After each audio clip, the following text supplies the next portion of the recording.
Masya Allah, ternyata ngobatin penyakit itu bukan gampangnya luar biasa. Asal apa? Asal kita tahu yang bikin masalah apa.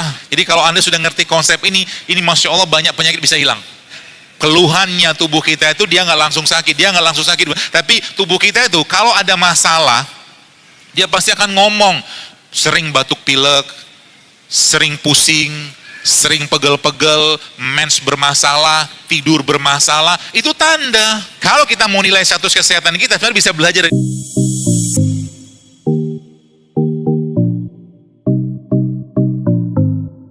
Karena memang kegelisahan saya adalah melihat luar biasanya fenomena penyakit di masyarakat saat ini, khususnya di Indonesia. Sini mungkin mirip-mirip lah ya mungkin.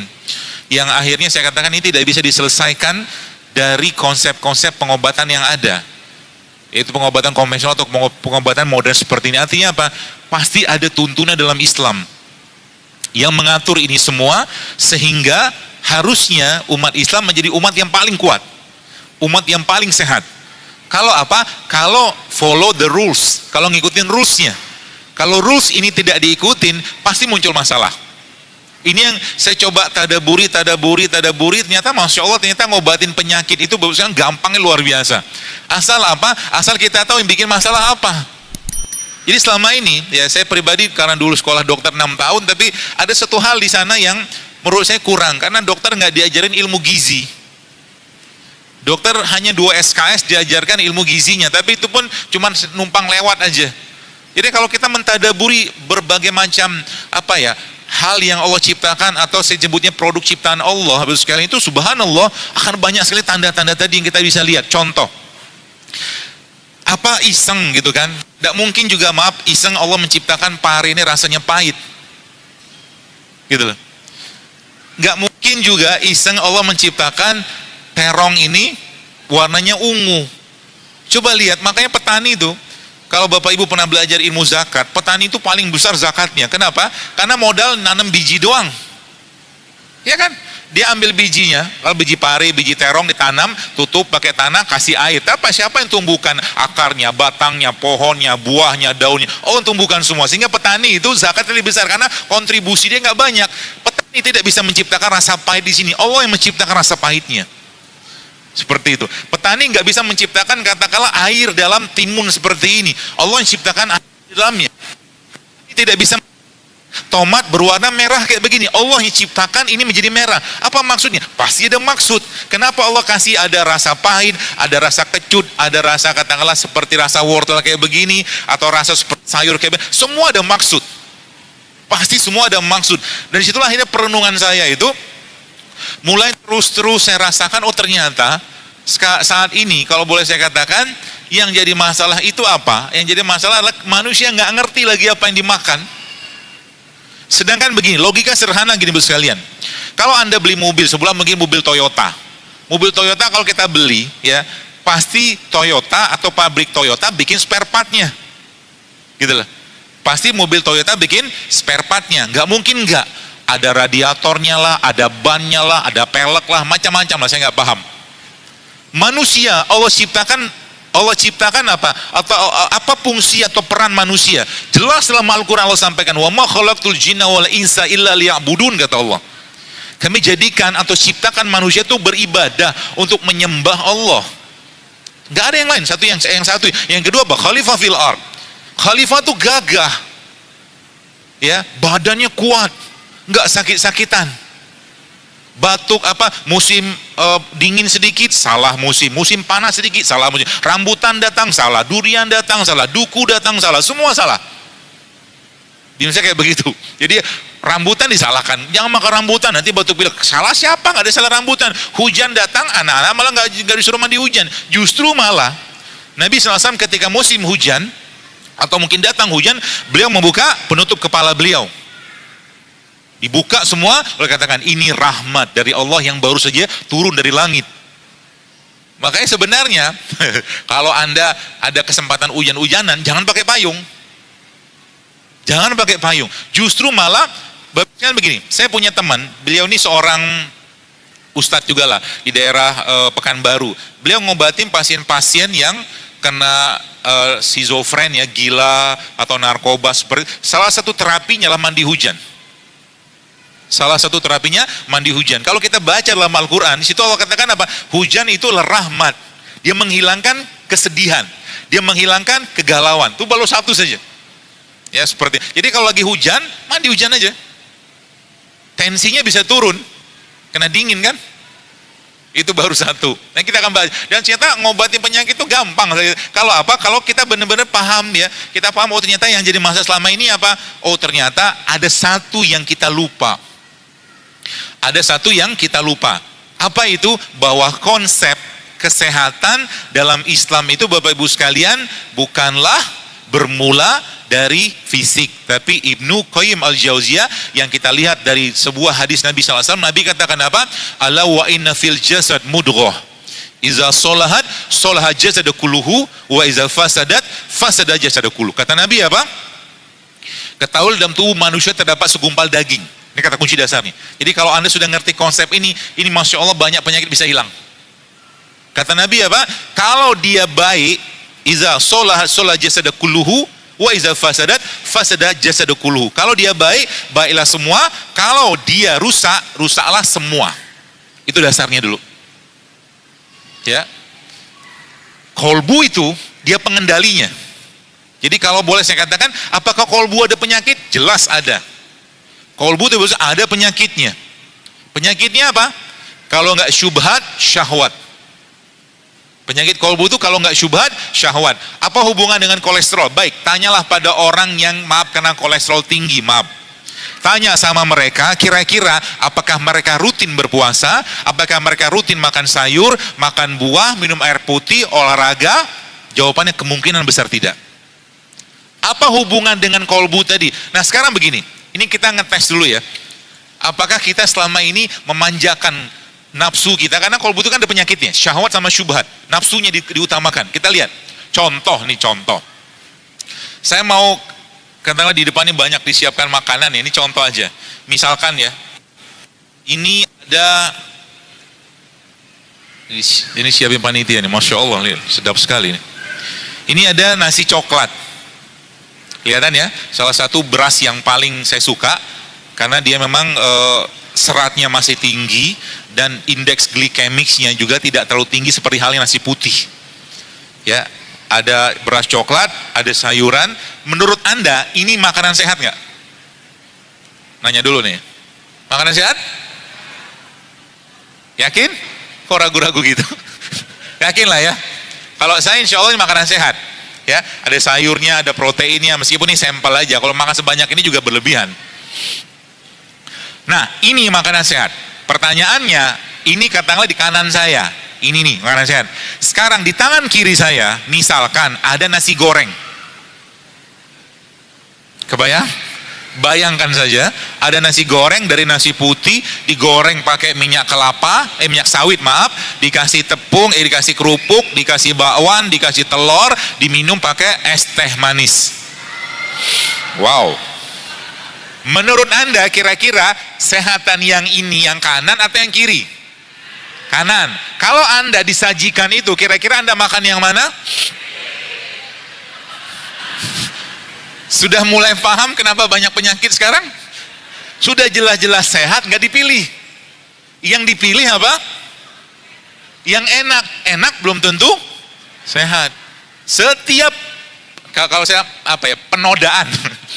Penodaan jiwa kita, penodaan kolbu kita, karena kita sudah ngerti bahwa dia, Bapak sekalian, bahwa yang ini sehat, ini enggak sehat, tapi pilih yang ini. Sebenarnya tubuh merasa bersalah. Tubuh merasa bersalah. Jiwa kita itu Bapak sekalian merasa bersalah. Cuman karena terus menerus dilanggar, enggak lagi ngerasa bersalah. Gitu loh. Ini sekarang saya ngeliatin teman-teman di Jakarta, di jamaah saya itu kalau mereka sudah mulai makan enggak sehat, mereka mulai merasa berdosa. Tanda kutip, mereka merasa bersalah gitu kan. Kenapa?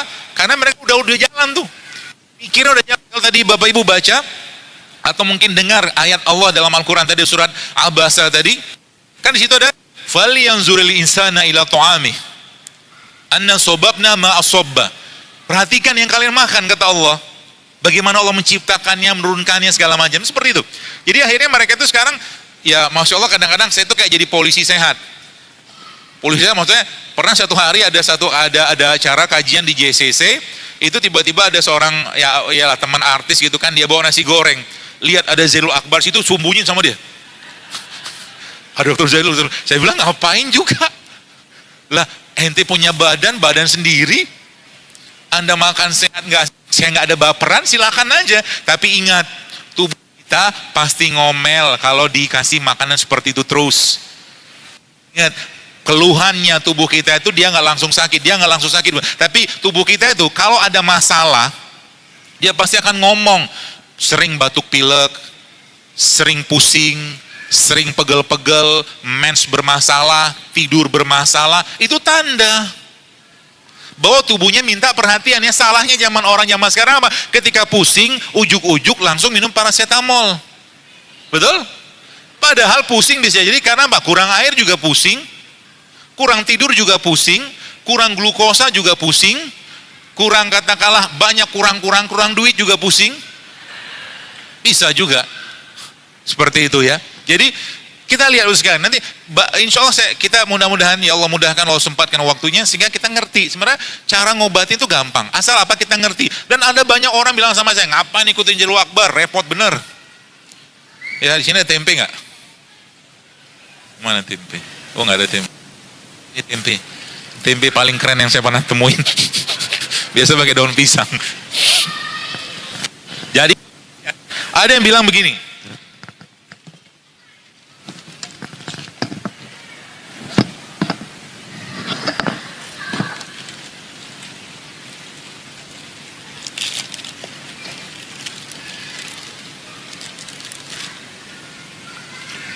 ya, ngapain repot banget ikut Zailul Akbar? Dia bilang gitu.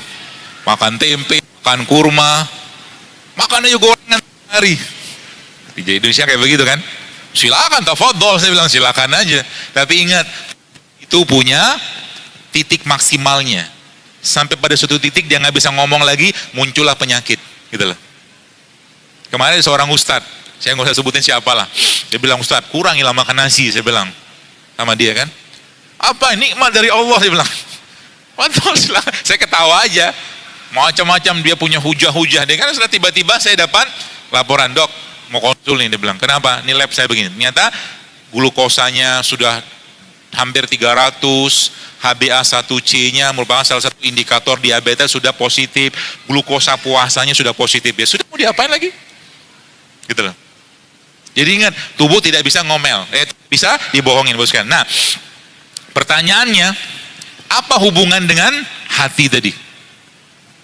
Kalau Bapak Ibu dengarkan tadi kalimat atau mungkin bacaan Al-Quran tadi, Allah sebenarnya sudah memerintahkan kepada kita semua. Apa kata Allah? Kalau makan itu ada 3 poinnya. Harus halal, harus baik, toyib ya, dan dia nggak boleh berlebihan. Contoh, kurma sehat. Tapi satu hari makan kurma 1 kilo, kena diabetes juga. Betul kan? Madu sehat, tapi satu hari minum madu 1 liter nggak baik juga, berlebihan kan. Naik yang kedua, toyib. Banyak orang sekarang nggak paham makna toyib. Toyib itu kalau bagi saya, Bapak sekalian, semakin tidak banyak pengolahan, semakin fresh dari buminya Allah, itulah toyib. Kalau sudah macam-macam ditambahkan bahan tambahan pangan sintetik lah segala macam, apalagi dikemas berlebihan, nggak bagus lagi sebenarnya. Jadi kalau contoh begini ya, kalau Anda misalkan minum atau makan minum air kelapa kayak begini. Kapan waktu terbaik minum air kelapa? Ketika dipetik dari pohon, potong, langsung minum. Itu waktu terbaik. Kalau ada pohonnya. Kita nggak punya pohonnya. Sama juga dengan buah. Buah kayak begini, rahmatnya Allah kepada buah ini apa? Dari tangkainya, kan gitu kan? Dari tangkainya. Ketika tangkai ini lepas, maka oksigen datang, teroksidasi dia. Seperti itu. Makanya kalau kita mau nilai status kesehatan kita sebenarnya bisa belajar dari buah, bisa belajar dari buah. Nanti saya ajarin caranya, ya. Jadi Bapak sekalian, subhanallahnya itu banyak yang tadi saya katakan. Jadi semakin tidak banyak pengolahannya pada yang kita makan, semakin sehat tubuh kita. Itu dulu. Jadi kalau dan tubuh kita itu diberikan Allah kemampuan apa? Kemampuan untuk merecovery dirinya sendiri. Baik, saya cerita satu biar seru-seruan dikit. Kalau kita lihat, nanti saya loncat-loncat aja ya. Bapak Ibu kalau pernah membaca manusia itu Allah ciptakan dari apa? Tanah kan? Lihat. Dalam surat Al-Mu'minun, surat itu bunyinya apa? Yang Allah ciptakan, jadi bunyinya gini, A'udzubillahi minasyaitonir rajim, walaqad khalaqnal insana walaqad khalaqnal insana min sulalatin min tin, kata Allah. Dan kami ciptakan manusia dari tanah, kata Allah. Maka kalau dibongkar lagi manusia kita ini sekarang, maka nanti akan kelihatan elektron aja tuh. Elektron berpasangan gitu kan. Kemudian lagi kalau lihat lagi naik ke atas lagi, ada kita mengenal gen. Gen itu pertanyaannya apa bahan baku gen? Apa bahan baku gen untuk menyusun gen tadi? Jawabannya cuma satu, asam amino. Itu baru satu. Jawabannya adalah asam amino. Dan pertanyaannya, bagaimana Allah memberikan kepada kita, ya, bagaimana Allah memberikan kepada kita tanda-tanda kebesarannya tadi, supaya apa? Kita bisa mengasup asam amino tadi. Jawabannya sederhana. Contoh begini, kalau Bapak Ibu, misalkan kita semua diperintah Allah, wahai hambaku, makanlah sayur ini, atau sayur ini, misalkan, atau daun-daun, 3 daun, 1, 2, 3. Repot kita. Ya.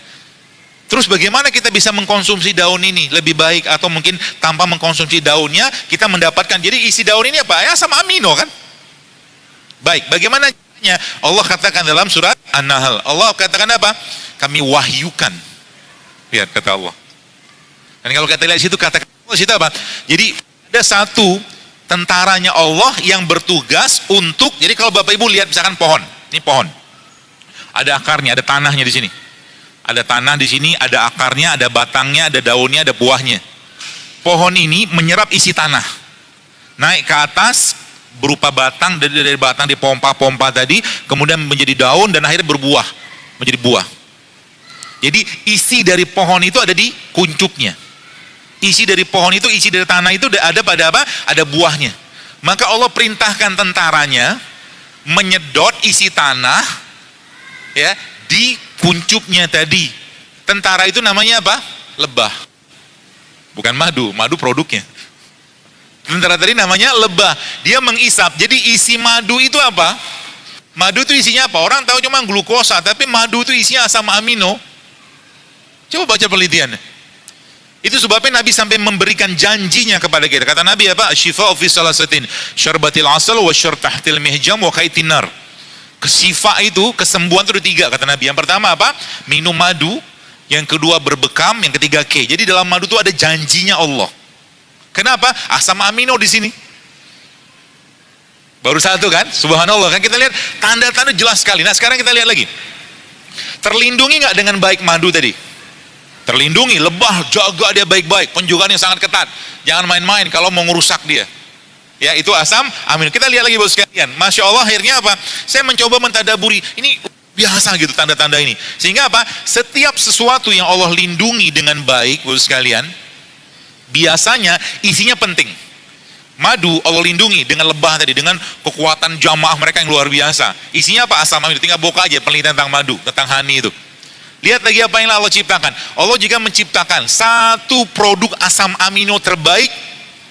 Namanya apa? Kurma. Kurma isinya glukosa. 75% isinya gula buah. Tapi isi sebenarnya dia juga asam amino. Ya, itu yang kedua. Nah, kita lihat lagi. Setiap sesuatu yang Allah ciptakan, ya, Allah ciptakan dia terlindungi dengan baik, biasanya isinya penting. Ada satu produk asam amino yang luar biasa, ya, yang Allah ciptakan di bumi Indonesia juga di sini, yang terlindungi dengan serat, terlindungi dengan batoknya, terlindungi dengan dagingnya. Produk tersebut namanya apa? Air kelapa itu isinya apa? Air. Ya, kelapa itu isinya air, tapi isinya bukan sembarang air Pak Bu. Kalau Bapak Ibu tahu, maaf ya, di Indonesia mungkin ada Pocari Sweat segala macam. Tonisitas atau isotonik air kelapa itu sama persis kayak badan kita.